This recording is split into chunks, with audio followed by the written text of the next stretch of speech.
Good morning, children. Good morning. Today I'll be taking Unit 5, Mouse Kite. The author of this lesson, Thomas Anthony. Uh, Another we can say Tommy da Pavla, pronounced Tommy da Pavla, is an American writer and illustrator. So, what about the writer and illustrator? Writer who has written this, and illustrator means who is explaining this. He has written more than 200 children's books and is best known for books such as Strega Nona and 26 Fairmount Avenue.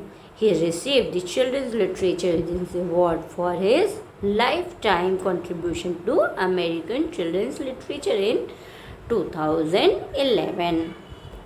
So, children, this is about the writer. So, come to the chapter. This is review. Long ago in Hawaii, people told stories to explain the wonders of nature. This story is about Maui, who wanted to tame the wind. So, the boy name is Maui, you can see here, and this story depend on totally Maui. So, we'll see. First, we'll see some lines about the chapter. This story is about a boy. His name is Maui. So Maui is in illusion that he is more powerful than the air, and the story goes on line by line with different ways. In the last, you will see really Maui is not a simple boy.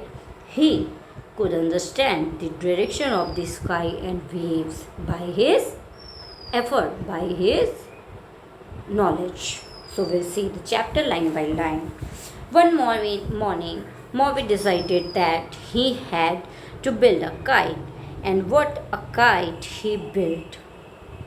His mother gave him her largest, strongest piece of cloth for the cross pieces. He used sticks of bamboo and he cut branches from the Olona shrub to make a strong rope. Maui's kite was a work of art. He told himself, I must get a special wind to fly my kite. So, what he is thinking? I must get a special wind to fly my kite. He wants special wind for his kite only. I'll go to the keeper of the winds. She'll let me have the perfect wind to make my kite fly really high. So, Maui was interested to fly kite with very high. His friends happily gathered around to help him carry his kite to the keeper of the wind.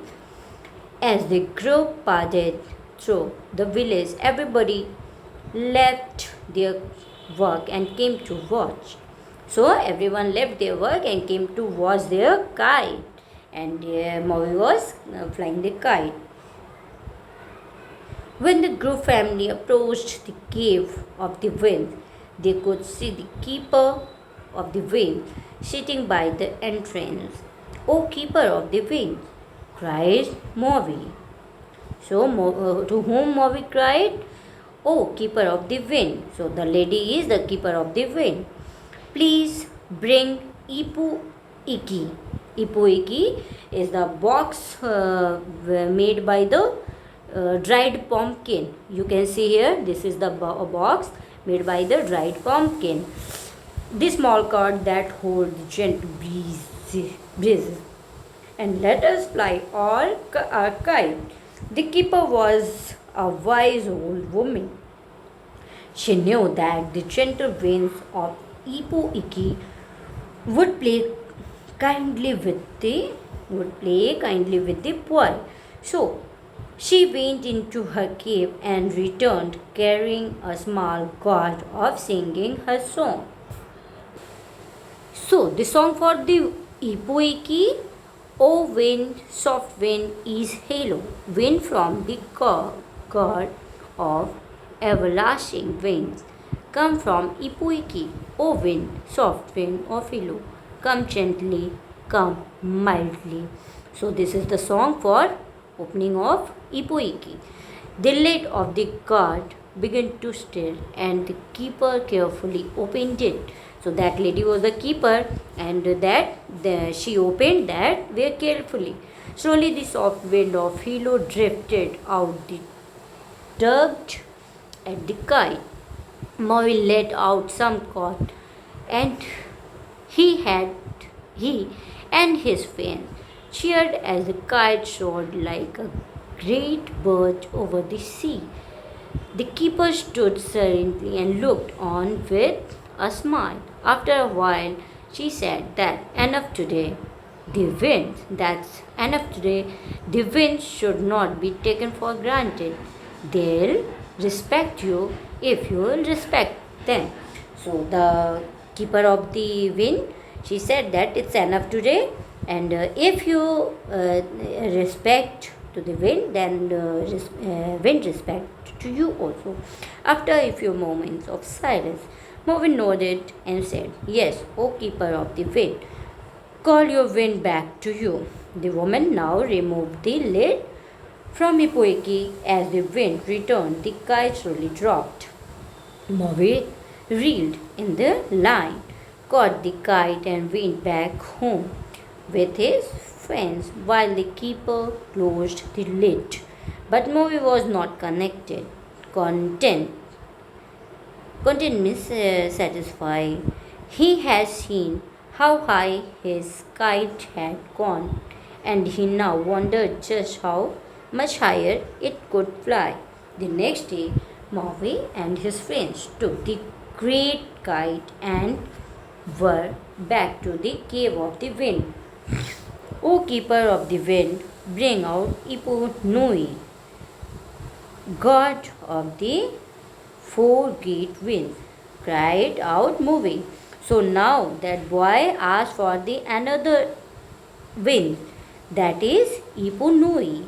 The winds of Ipu Iki were enough, Maui, she replied. Don't you remember what I said to you? You must respect the wind, especially four great winds. But I am strong as the four great winds, said Maui. Maui was in illusion. He was saying, I am strong as the four great winds. And he began to chant. So he started song for Ipu Nui. O four great winds, mighty as the god, wind from the god of everlasting wind, come from Ipu Nui.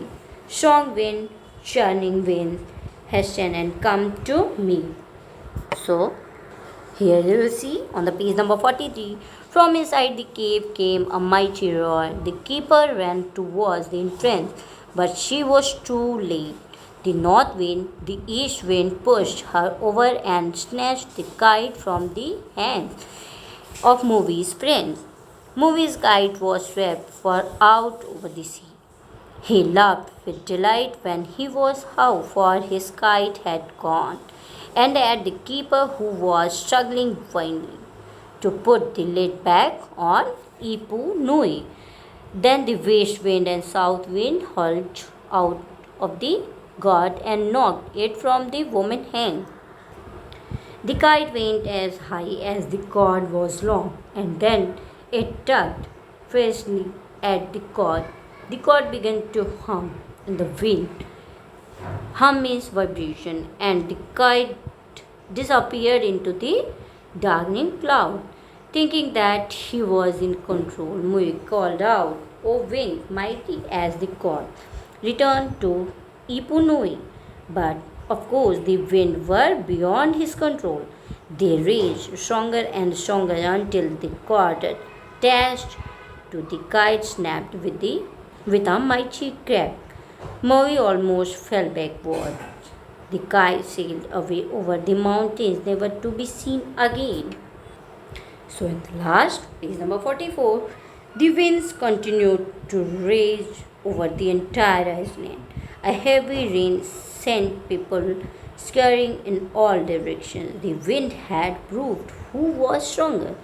At last, the keeper of the wind pounced on Ipu Nui and took it back to the cave. She worked all through the night, gently coaxing the wind back into the god.